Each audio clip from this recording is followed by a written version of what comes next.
esse hino foi escrito por, eu esqueci agora o nome, mas um irmão que ele era, se não estou a lembrar mal, não estou enganado, trabalhava em construções, não é? E ele tinha que fazer uma viagem, ia fazer uma viagem com a sua família dos Estados Unidos à Inglaterra. Por uma questão do trabalho, ele foi primeiro, e depois foram a esposa e duas filhas. Na viagem da esposa e das duas filhas, houve uma tormenta muito grande, o barco afundou e morreram as duas filhas, só chegou a esposa ao outro lado. Então, quando ele recebe a notícia, ele faz a viagem de novo. E quando ele pediu ao capitão que avisasse quando chegasse o local onde aconteceu toda aquela tragédia. E quando o capitão fala, olha, foi aqui, ele escreveu esse hino. Sim. Por isso que ele diz ali, ainda que seja dor, aquilo me leve a ti. Sim. O desejo do coração dele era estar perto do Senhor. E é muito interessante, irmão, sim? Que de uma tragédia saiu um dos hinos que mais nós conhecemos, mais amamos. Sim? Isso nos serve também para conectar com aquilo que estamos a estudar no livro de Ruth, irmão. E a pergunta que hoje eu queria colocar na mente dos irmãos era a questão, desculpa, eu vou ter que tirar isso aqui, porque ou eu não vejo ou eu não respiro. O que faz a diferença na vida de pessoas como o irmão que tem escrito esse hino, não é? Ou outros que nós conhecemos, como que eles chegam a esse ponto de ter essa experiência com Deus? Ou seja, o que faz a diferença na vida deles? Eu não sei como vocês reagiriam, irmãos, mas eu acredito que uma coisa que eu não faria é escrever um hino no meio de uma tragédia. Sim? Porque nós nos desesperamos, nós achamos que tudo vai acabar, que a vida já não tem mais nada a fazer, não é? Mas é interessante ver homens e mulheres através da história, e mais ainda na Bíblia, que encontraram o propósito da sua vida e o sentido da sua felicidade em Deus. E que tudo gira, tudo tem a ver, tudo que acontece com eles tem a ver com Deus. Nós estamos a estudar aqui no livro de Ruth 3 personagens principais. Sim? Uma deles é Noemi, sim? A viúva, que ela ficou sem o marido, ela teve que sair da sua terra com o seu marido, os seus filhos, ir a uma terra estranha, Moab. Sim? Ela saiu de Belém, casa de pão, porque havia fome lá. Sim? E eles vão, então, são imigrantes, moram 10 anos lá em Moab, morre lá o Elimelec. Ele tinha 2 filhos, os filhos casam com moabitas, morrem os seus 2 filhos. Imagine a tragédia que isso significava. Sim? Até que um dia ela ouve que Deus tinha se lembrado de Belém e que, de novo, havia fartura. Sim? Havia pão na casa do pão. Sim? Havia fartura em Belém. Então ela toma a decisão de voltar para a sua terra. E quando ela está a voltar, as noras falam, nós também vamos contigo. Só que ela fala, não, para quê? Sim, para quê? Não há futuro para vocês comigo. Sim, e depois de implicar com elas, uma delas, Orfa, volta para Moab, mas outra, Ruth, continua com a sogra. Não é? E acontece tudo aquilo que nós já recebemos a estudar no capítulo 1 e no capítulo 2. Então hoje queria refletir com os irmãos sobre como que é uma vida que é impactada pelo soberano. Sim? Estamos a falar, justamente estamos a tratar a ideia da soberania de Deus no livro de Ruth. Nós já vimos uma providência soberana, como que Deus mexe com os fios da história. Já vimos também sobre o Redentor soberano, sim, aquele que faz tudo para salvar o seu povo, não é? E a Ruth é muito importante dentro da história da nossa redenção, porque Ruth é uma das ascendentes, uma das tetravós de Jesus Cristo. Lá em Mateus capítulo 1, quando nós podemos ler a genealogia de Jesus, aparece o nome de Ruth. Então era importante. E por isso que o livro de Ruth está ali. Mas é interessante olhar para as coisas que acontecem na vida de cada um deles, tanto Ruth, Noemi e Boaz, que é o parente de Elimelec, que está lá em Judá. E ver como que Deus age para cumprir os seus propósitos. Então eu queria, hoje, nós vamos ler todo o capítulo, mas não agora, vamos ir lendo por partes, para focar nos distintos personagens e ver o que fez neles o fato de ter um relacionamento com o Senhor. Então vamos ler, capítulo 3, Ruth, capítulo 3, versículo 1 até o versículo 5. Ruth, capítulo 3, versículo 1 até o versículo 5. Diz assim a palavra do Senhor. Disse-lhe Noemi, sua sogra, minha filha, não hei de eu buscar-te um lar para que sejas feliz? Ora, pois, não é Boaz, na companhia de cujas servas estivesse, um dos nossos parentes? Eis que esta noite alimpará a cevada na eira. Banha-te e unge-te, e põe os teus melhores vestidos e deixa a eira. Porém, não te des a conhecer ao homem, até que tenha acabado de comer e beber. Quando ele repousar, notarás o lugar em que se deita. Então chegarás a ele e lhe descobrirás os pés. E te deitarás, ele te dirá o que deves fazer. Respondeu-lhe Ruth, tudo quanto me disseres, farei. É interessante como inicia o capítulo 3. Sim, quando lembramos os outros capítulos, o primeiro capítulo ainda mais, nós vemos que Noemi está com uma amargura terrível.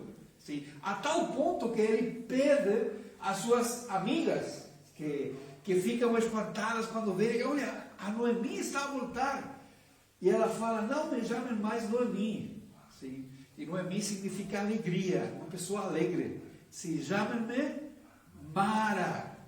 Mara, porque eu estou amargurada. A sensação que ela tinha, ali no capítulo 1, versículo 20, nós podemos ver isso. Não me chameis Noemi, chamai-me Mara, porque grande amargura me tem dado o Todo-Poderoso. Sim. É terrível o que a amargura faça na vida das pessoas. Sim. Terrível como quando nós estamos amargurados, até o mais bonito sol é uma coisa feia. Que bom sol, que bom sol que estamos a ter. Não, mas espera, daqui a pouco vai chover. Sim. Não, mas o sol queima. Sim, olha o cancro. Sim, o cancro de pele, não, é terrível. Nada é bom. Sim, tudo está mal. É interessante ver que a Noemi, ela estava a ver a vida de uma maneira terrível. Sim. Olha, mude o nome. A minha situação é terrível. Vocês não sabem o que eu estou a passar. Então, por favor, não me tratem da mesma maneira. Noemi estava com um problema de autocompaixão. Estava à procura de um sinônimo para essa palavra, ou seja, para outra palavra que eu queria usar, mas parecia assim muito irreverente, mas eu tenho que usar porque não gosto de autocompaixão. Eu chamo o sentimento de coitadinhos. Sim? É difícil tratar com pessoas que têm essa ideia, não é? Que acham que o mundo está na contra deles, tudo está mal. Sim? Tudo quanto acontece na vida está mal. E Noemi estava nessa situação. Se vocês verem um bocadinho mais para cima, no versículo 13 do capítulo 1, diz, ela está a falar com as suas noras, não é? Tornai filhas, ide vos embora, porque sou velha demais para ter marido. Ainda quando eu dissesse, tenho esperança, ou ainda que esta noite tivesse marido e houvesse filhos, esperado eis até que viessem a ser grandes, a ter-vos eis de tomardes marido, não, filhas minhas, porque por vossa causa a mim me amarga, o ter o Senhor descarregado contra mim a sua mão. E nós tínhamos falado no primeiro, quando nós estudamos o capítulo 1, que até a nossa teologia é atingida pela amargura. O que é teologia, irmãos? É aquilo que nós pensamos de Deus. Todos nós somos teólogos e teólogas, sim? Porque todos nós temos uma ideia de Deus.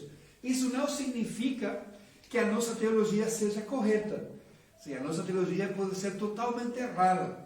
Mas quando a amargura está nas nossas vidas, é muito interessante que o que nós pensamos de Deus é tudo negativo. Sim? Ou seja, acreditamos em Deus, sim.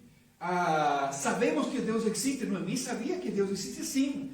Mas é um Deus perseguidor, um Deus que está ali para castigar, um Deus que é terrível, porque está a tratar de uma maneira até injusta. Eu não mereço aquilo que Deus está fazendo por mim. Mas a Noemi estava a falar, estava a pensar uma coisa, o Senhor tem descarregado contra mim a sua mão. Sim. Ele estava na posição de ser uma coitadinha. Sim, coitadinha de mim. A minha situação é terrível. Ela estava paralisada, sim, no sentido de que não sabia o que fazer. Ela voltou à sua terra, mas ela não tinha planos. Ela não tinha muita esperança, não é? Ainda que o texto bíblico, e por isso que, irmãos, eu gostaria que nós amássemos a palavra do Senhor, porque a maneira que está escrita é muito interessante. Sim? Todas as palavras de Noemi no capítulo 1 são palavras de amargura, palavras de desesperança, palavras como que o futuro não tem nada de bom. Mas o capítulo 1 acaba com uma nota de esperança. Assim voltou Noemi da terra de Moab, com Ruth, sua nora, a Moabita, e chegaram a Belém no princípio da cega da cevada. Depois, no capítulo 2, nós vemos que Ruth toma a iniciativa, ela vai à procura de trabalho, porque eles tinham que comer ali, tinha que fazer alguma coisa. Sim? A comida não iria cair do céu. Ruth começa, ela fala para Noemi, olha, eu vou à procura de um campo onde me deixem espigar. Se alguma coisa eu tenho que conseguir. Se nós sabemos a história, ela chega a um campo onde a deixam trabalhar, e esse campo era o campo de Boaz, que era um parente cercano de Elimelec, o marido de Noemi. Quando Noemi ouve isso, no capítulo 2, no versículo 20, há uma transformação na maneira de ver as coisas. Noemi, ela diz, então Noemi disse à sua nora, bendito seja ele do Senhor, falando de Boaz, que ainda não tem deixado a sua benevolência, nem para com os vivos, nem para com os mortos. Disse-lhe mais Noemi, esse homem é o nosso parente chegado, é um dentre os nossos resgatadores. A coisa muda. Sim, há esperança. Sim, é como que Noemi tenha acordado. Sim, e acordado para a ideia, não, Deus providenciou maneiras, o domingo anterior falamos disso, sim, para que aqueles que passaram por necessidades dentro do povo de Israel, eles sejam cuidados. Quais são essas maneiras? Era que o parente mais próximo, o resgatador, o que no hebraico é Goel, ou Gaal, depende de quem esteja a falar, tinha a obrigação de resgatar aquele parente que estava em dificuldade. Deus tinha estabelecido isso na lei. Então Deus cuida do seu povo. E é como que Noemi acorda para a situação e ela começa a falar, não, bendito seja do Senhor. Ou seja, não, Deus está a agir. Uau! Deus está a fazer alguma coisa. Não é tudo tão escuro como eu estava a ver. Esse é o nosso parente remidor. Ela lembrou até do que a lei falava. O que a palavra de Deus falava. Esse é o nosso Redentor. E a coisa mais interessante que nós vemos chegando no capítulo 3 é que Noemi deixa de ser passiva e passa para a ação. E deixa de olhar para si própria somente e começa a olhar para as pessoas que estão por perto. O que faz a amargura nas nossas vidas, irmão? É que nós estamos no centro, só olhamos para nós. O meu problema é terrível, a minha situação é terrível, eu que estou em problema. Como que o mundo continua a girar normalmente se eu estou em problema? Não, o mundo tem que parar. Não estão a ver que eu estou a passar mal? Acontece isso com os pais primeirizos. Quando o primeiro filho começa a ficar doente. E tem uma febre, então corre para o hospital. Sim? E qual é a primeira palavra que o médico fala para o pai ou a mãe? Isso é normal. E é uma palavra que os pais vão odiar depois. Porque vão ouvir muitas vezes. Mas os pais não aceitam. Mas como que é normal? Sim? O meu filho está com febre. Não deixe de... Parem cirurgias, parem tudo que existe no mundo, atendam o meu filho. Porque o meu filho está a passar mal. Não, a vida continua. Sim? E há solução para isso, não é tão grave assim. Começa a olhar Noemi para a sua nora, versículo 1. Diz-lhe Noemi, sua sogra, minha filha, não é de eu buscar-te um lar para que sejas feliz. Olha como muda a expressão de Noemi. Já não é coitadinha de mim. Agora ela lembra de Ruth. E não somente isso, ela assume a posição de pai ou de mãe. E como na antiguidade do Oriente Próximo, era comum que os pais eram que tinham que buscar o marido para as filhas. Podemos fazer isso, não é? Não? Ok. Mas os pais eram que buscavam, não é, o melhor candidato para a filha, e eles faziam um acordo e tudo, mas era uma questão, uma iniciativa dos pais. E agora Noemi deixa a sua amargura, sim, deixa de focar-se nela própria e começa a olhar em Ruth. E ela começa a tomar ação. E não somente isso, ela planifica uma ação. Olha, e como toda, não vou falar que é velha, toda mulher com experiência, tá bem? Conhece, ela tratou com homens. Sim, ela tinha o seu marido, 2 filhos homens, e sabe como tratar com os homens. Então ela vê o trato que Boaz tem para Ruth, o cuidado que ela tem. Certamente ela está a trabalhar, ela colhe trigo, cevada, não é? Mas ele dá mais. Então há certos cuidados e Noemi começa a pensar, sim, aqui há alguma coisa a mais. Então vamos ajudar o homem. Sim. E ainda mais porque nós também precisamos lembrar, na cultura daquele tempo, não era correto, sim, que alguém que tenha mais idade, possivelmente Boaz era muito mais velho que Ruth, ele declarasse os seus sentimentos para com a moça.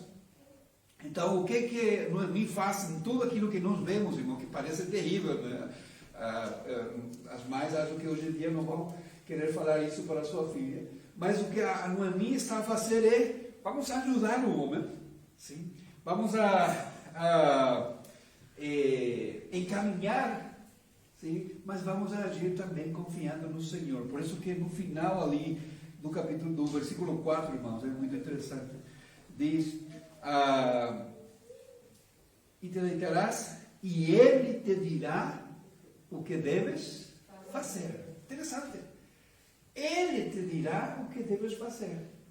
O plano é, vamos ajudar o homem. Sim, vamos a mostrar, porque também Noemi via que Ruth tinha interesse naquele homem, não é?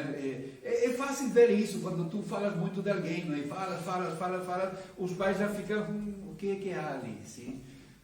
O fulano está muito na boca da minha filha, quem que é esse fulano? E talvez o tema da conversa na casa era Boaz isso, Boaz aquilo, quão generoso é Boaz, quão elegante é Boaz, não é? Qual conversador é Boaz, qual bom patrão é tal, Noemi. Claro, ela vai saber isso. Mas ela confia. Vejam, irmãos, como a sua fé foi revitalizada. Sim? A fé de Noemi foi revitalizada, uma vez que ela começou a experimentar de novo a presença de Deus na sua vida. Sim? Onde ela lembra que aqueles momentos terríveis da sua vida não eram um final. Sim? Deus estava a agir, Deus estava no controle. E isso leva a Noemi a fazer as coisas. Um só detalhe que eu não quero passar, irmãos, mas isso nós deveríamos usar para outro estudo. Voltando ao versículo 1, quando Noemi fala, ela diz, não hei de eu buscar-te um homem para que sejas feliz. É isso que diz ali?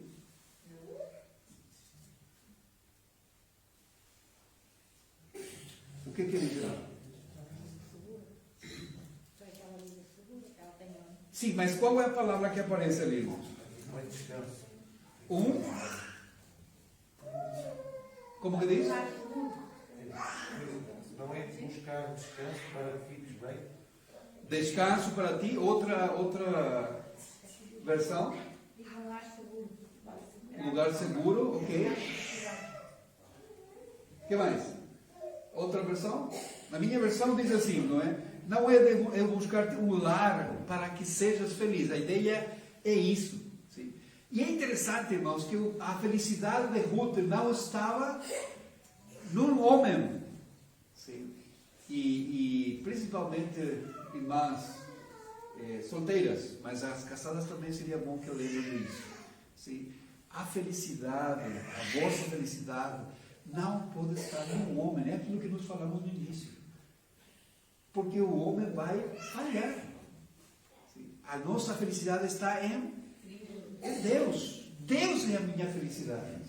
Então, não é o fato de eu ter um homem na casa ou uma mulher na minha casa, no caso dos homens, que vai fazer a minha felicidade. O que eu preciso ter é um lugar seguro, um descanso, um lar. Por isso que a questão não é estar duas pessoas juntas. Isso não é sinônimo de que isso seja um lar. Podem estar juntas, mas ali pode não haver um lar conforme aquilo que a Bíblia ensina. O que nós precisamos procurar? É que o local onde nós estejamos seja um lugar seguro para aqueles que estão conosco, um lugar onde podem realmente descansar. Não há pior coisa que chegar à tua casa com aquela preocupação de que já brigaste todo o dia no trabalho, mas ainda há briga à tua espera na casa. É terrível. É terrível. Mas um lar não significa que não existe brigas no lar, irmãos. Sempre onde há duas pessoas há briga.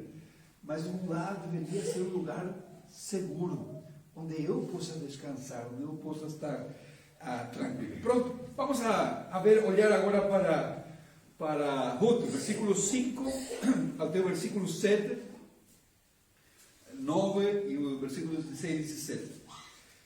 Respondeu-lhe a Ruth: tudo quanto me disseres farei. Então foi para a eira e fez conforme tudo quanto sua sogra lhe havia ordenado. Havendo, pois, Boaz comido e bebido, e estando já de coração um tanto alegre, veio deitar-se ao pé de um monte de cereais. Então chegou ela de mansinho e lhe descobriu os pés e se deitou. Versículo 9. Disse ela: quem és tu? Ela respondeu: sou Ruth, a tua serva. Estende a tua capa sobre a tua serva, porque tu és resgatador. E o versículo 16 e 17. Chegando à casa da sua sogra, esta lhe disse: como se te passaram as coisas, filha minha? Ela lhe contou tudo quanto aquele homem lhe fizera. E disse ainda, estas 6 medidas de cevada ele mais deu, e me disse, não voltes para tua sogra sem nada. Ruth, irmãos, é uma prototipo, uma imagem de uma mulher realmente virtuosa, sim? Muito parecida àquela mulher que nós encontramos em Provérbios 31. Uma mulher de muita coragem. Lembra que o que ela faz? Ela deixa a sua parentela, sim? Ela deixa a sua religião, ela deixa a sua segurança para seguir a sua sogra. É interessante, não é? Que aquilo que ela viu na sua sogra, e talvez na família, tanto Elimelec como o seu marido, impactou de tal modo na vida de Ruth que ela foi levada a tomar essa decisão. Sim? E boas noras são produto de boas sogras. E vice-versa. Então, o relacionamento entre elas era um relacionamento, talvez, interessante, a tal ponto que, como que chama Noemi a Ruth? Filha. A trata como uma filha. Realmente, isso fala muito do trato que elas tinham. Não é? Mas, onde que inicia, irmãos, a transformação na vida de Ruth? É no momento que ela decide, sim, adotar, ou melhor dito, como o Boaz tinha falado aqui no versículo 12, desculpa, do capítulo 2, diz: o Senhor retribua o teu feito e seja cumprida a tua recompensa do Senhor, Deus de Israel, sob cujas asas vieste buscar refúgio. O que é que a Ruth tinha feito? Ela veio a se refugiar sob as asas do Deus de Israel. Então, a transformação na vida de Ruth inicia quando ela segue ao Deus de Israel. Número 1. Número 2, quando ela se submete à guia da sua sogra. É muito interessante, e só para relembrar, irmãos, para mim esses versículos são especiais, porque era o versículo que nós tínhamos como a base do nosso casamento com a Laura. Capítulo 1, versículo 16 em diante, quando ele disse, porém, Ruth, não me instes para que te deixe e me obrigue a não seguir-te, porque onde quer que fores, irei eu, e onde quer que pousares, ali pousarei eu. O teu povo é o meu povo, e o teu Deus é o meu Deus. Onde quer que morreres, morrerei eu, e aí serei sepultada. Faça-me o Senhor o que vem de aprover, se outra coisa que não seja a morte me separar de ti. Irmãos, isso é um compromisso terrível, da nora para com a sogra. Sim. Mas por que acontece isso, irmãos? Porque Ruth via na sua sogra alguém de confiança e alguém que a guiava no caminho do Senhor. Sim. Então ela confia, a tal ponto, quando nós lemos ali nos primeiros 5 versículos do capítulo 3, o plano de Noemi era um plano arriscado. A coisa podia correr mal, podia correr muito mal. Sim. Mas ela confia na sua sogra e obedece. Sim, era realmente uma mulher obediente. Obedece aquilo que a sogra mandou. Sim. Imagina que a Ruth fosse uma millennial aqui nos nossos tempos. Sim. E millennial não somente os adolescentes, os jovens de agora. Temos millennials de 40 anos, de 50 anos também. Sim. Qual que é como que é a bandeira do millennial? Ninguém manda em mim, eu faço aquilo que eu quero. Sim? E acaba fazendo as neiras sempre. Então imagina que Ruth seja uma millennial e a sogra fala: olha, tu vais ir, primeiro, toma banho, é importante, sim? Coloca perfume e coloca uma capa, ali quando fala de colocar uma veste, sim? E não é que, lembra que a situação econômica de Ruth não era uma situação privilegiada. que estava a falar de usar uma capa para que ela não seja reconhecida.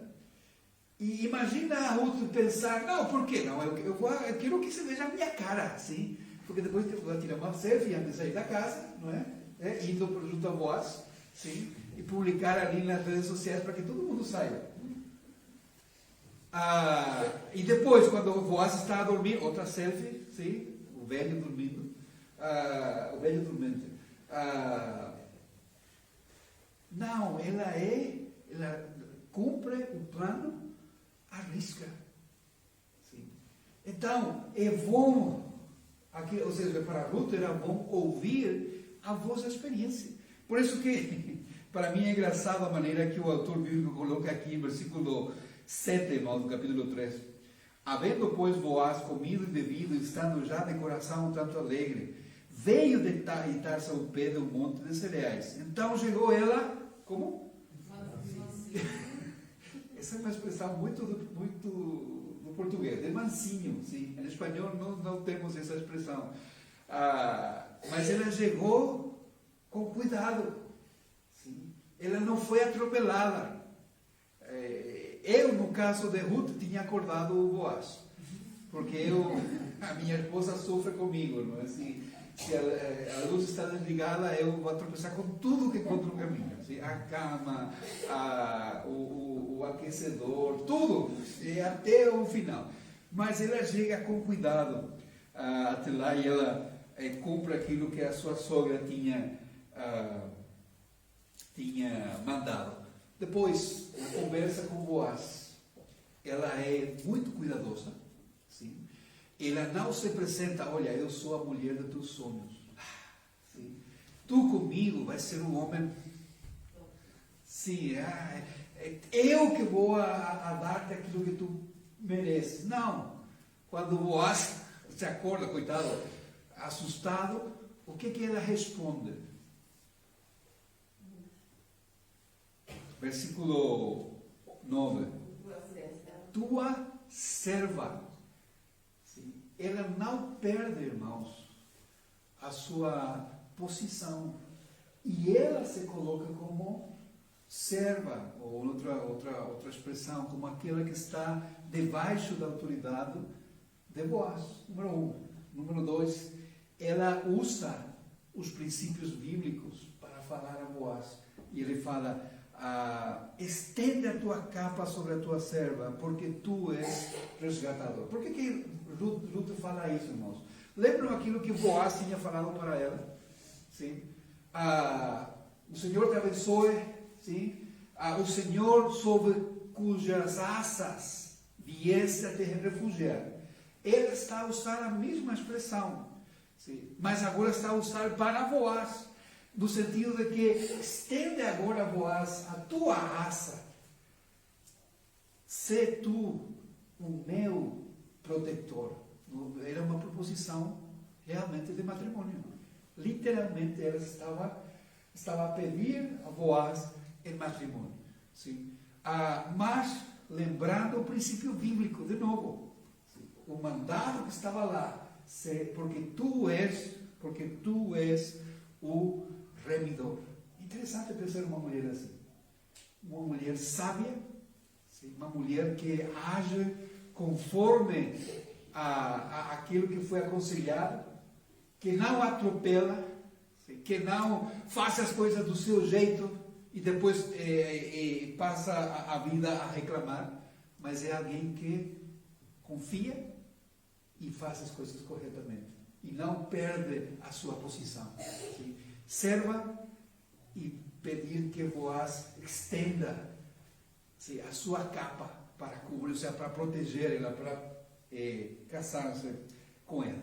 E Boaz?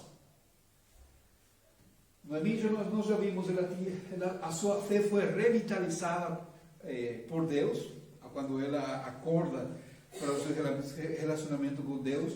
Ruth tinha uma obediência que ainda levava a assumir alguns riscos, mas ela era obediente e ela confiava também no Senhor. Mas Boaz é o prototipo de homem que nós deveríamos, os homens, almejar ser. E as mulheres deveriam procurar homens desse tipo. Sim. Uma mulher bonita, com perfume, sim. Estando na tua cama. O que a sociedade, o que o pensamento dos homens levaria a fazer? Boaz era homem, adulto, independente, rico, com muita influência na sociedade. Sim. Ruth era moabita, estrangeira, não tinha direitos, era ilegal. Ilegal em Israel. Ele poderia ter feito qualquer coisa. E ninguém iria reclamar nada de Boaz.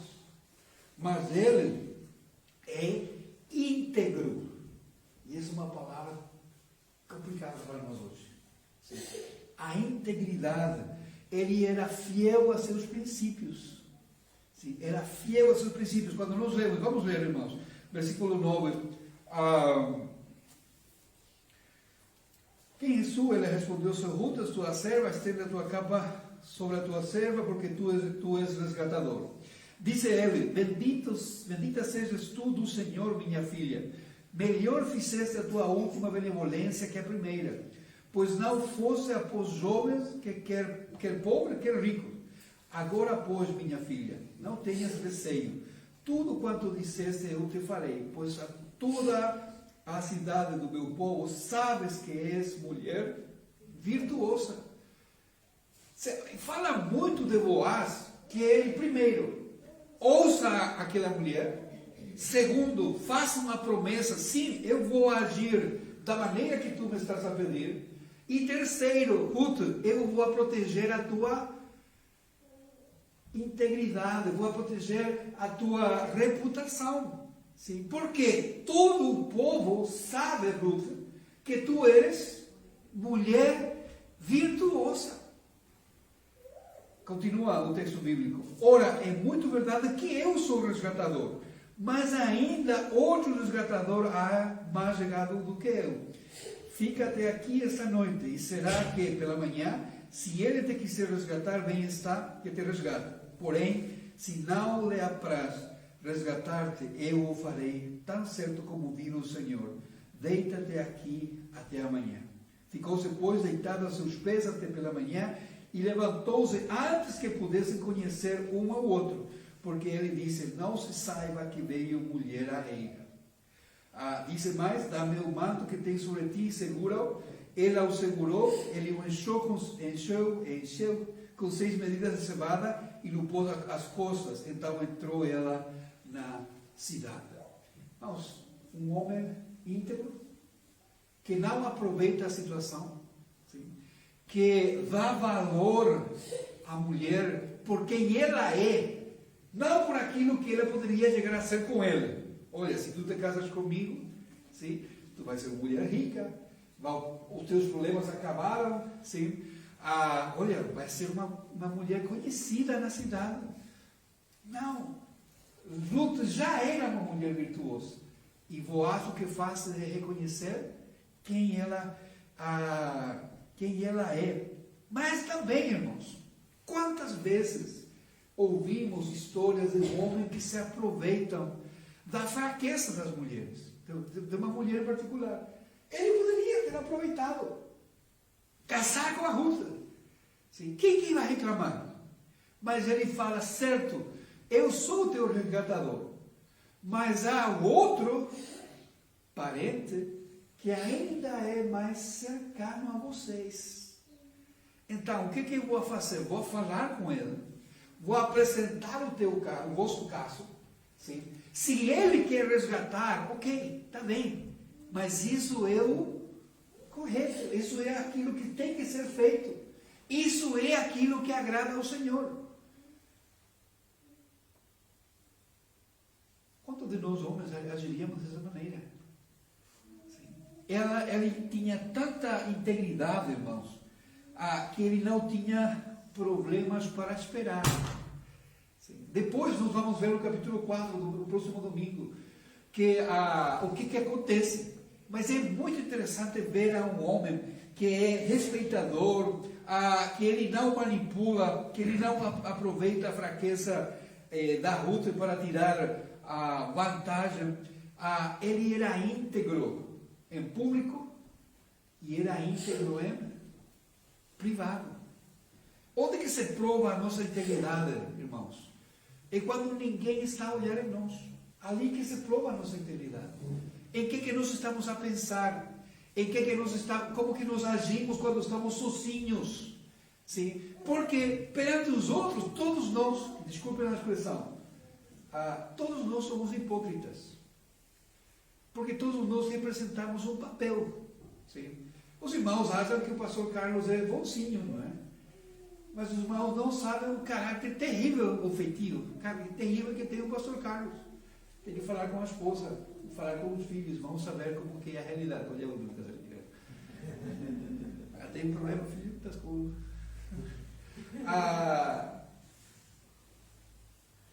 No público, irmãos, todos somos bons.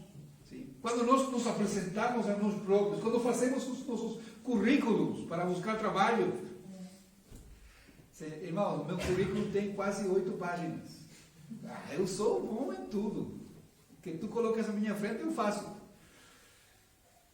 Mas o que interessa não é o que os outros veem, mas o que eu sou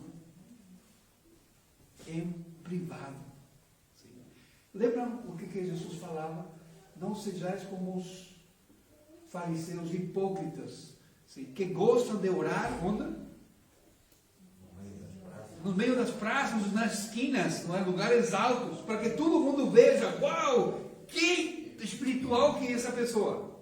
Mas tu, quando orares, entra no teu quarto, fecha a porta, sim, para que o teu Pai Celeste veja e te recompensa depois em público aquilo que tu fazes em privado. Irmãos, nós não podemos ser íntegros se não iniciarmos a integridade. Vem no interior, vem no privado, sim, quando ninguém está a olhar em nós. Nós precisamos colocar as nossas vidas, por isso, sempre nas mãos do Senhor, reconhecendo que nós somos pecadores, sim, eu sou pecador, e eu preciso da graça, da misericórdia e da ajuda do Senhor sempre, iniciando nos momentos que eu estou sozinho. E que aquilo que eu sou na frente dos outros seja só refletir o fruto daquilo que é interno. Não o contrário. Boaz, irmãos, poderia ter aproveitado essa situação, mas ele não age dessa maneira. Ele ama e vai fazer as coisas da maneira correta. Vai fazer as coisas da maneira correta. Ainda mais, é tão interessante, irmãos. Boaz fala para Ruth, fica, dorme, mas cedo ele acorda e manda Ruth embora. Por quê? Para que ninguém esteja a falar coisas que não tem que ser faladas. Sim. Deixa eu fazer um parênteses, irmãos. Deixa-me falar para os homens primeiro. Vamos tomar cuidado. Vamos tomar cuidado dos nossos relacionamentos com o outro gênero. Gênero que você usa agora já não é o sexo oposto, agora é o gênero. Nós temos que ser cuidadosos na maneira que tratamos as mulheres. Eu vou falar para os homens. Lembrar que nós somos fracos. Nós somos fracos. E o meu trato tem que ser um trato que dignifique a outra pessoa. Mulheres, cuidado com o trato que tem com os homens. Sim. E principalmente eu sempre falo para as mulheres, no sentido de que lembrem, irmãos e irmãs, que a pele do homem é muito sensível. Vocês acham que nós somos assim fortes e que podemos atropelar qualquer coisa que nós não... Não. Mas vocês não imaginam todo o vulcão que começa aqui no interior quando uma mulher toca a nossa pele. Tenha cuidado. Os nossos olhos são terríveis. Por favor, nos ajudem a cuidar uns dos outros também. Sim. Porque, de novo, somos fracos. E o pecado está lá. Então, precisamos ajuda de nossas irmãs nesse sentido. E as irmãs precisam ajuda dos homens para proteger e dignificar a cada um. Lembrando que somos a imagem, sim? Fomos feitos à imagem e semelhança de Deus. E precisamos viver dessa maneira. Pronto. Que a nossa experiência, quando a nossa experiência com Deus é real, a vida realmente muda. E o nosso pensamento é transformado e somos levados a agir em fé. Mas não é possível alguém falar que é crente e que sua vida não seja transformada. Sim. Não é possível. A minha vida é transformada quando eu entro em um relacionamento com Deus. Primeiro, porque Ele não me vai deixar do mesmo jeito. Sim.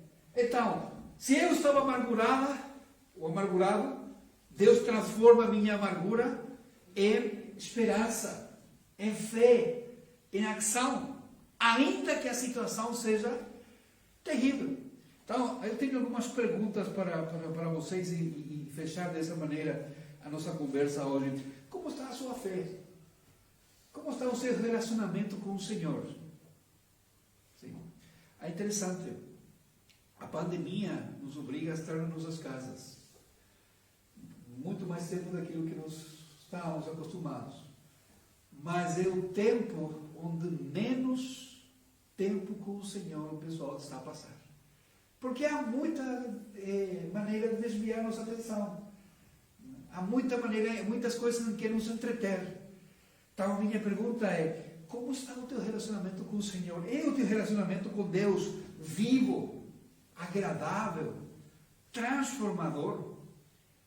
Vais à palavra do Senhor e a palavra do Senhor impacta a tua vida e tu vês como as coisas vão mudando, a tua maneira de olhar para a vida, para o mundo, para o pecado é transformado. Vives a tua fé em obediência a Deus e a sua palavra. É a obediência uma marca da tua vida, a obediência a Deus. Quando Deus fala não, tu faças assim, sim, Senhor. Ou tu falas, sim, Senhor, é sim. Não, se Deus fala que é não, é não. Se Deus fala que é sim, é sim. E nós obedecemos. Podes ouvir a voz de Deus, ainda quando as coisas correm mal. Ou te fechas como a Noemi naquela primeira etapa, onde tudo é mal. Ouvir a Deus, a voz de Deus, quando as coisas andam mal. É a integridade um alvo da tua vida? Ser íntegros. Íntegros no privado e íntegros no público. No público. Irmãos, nós precisamos viver uma vida onde a integridade, posso mudar a palavra integridade por a palavra santidade. Sim. Nós temos que viver uma vida em santidade. Por quê? Porque o nosso Pai Celestial é santo. E nós precisamos viver dessa maneira.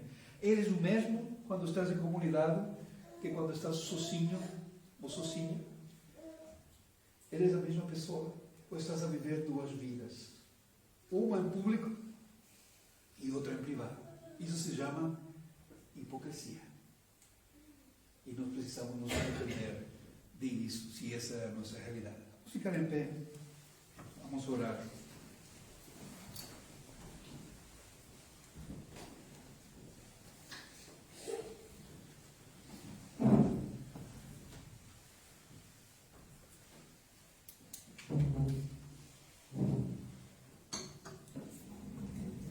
Nosso Deus, Senhor, obrigado pela tua palavra. Obrigado porque podemos ver vidas que foram transformadas por ter um encontro pessoal contigo, Senhor. Noemi passou da amargura para a expectativa, para uma vida viva realmente, para uma esperança tanto do presente como no futuro.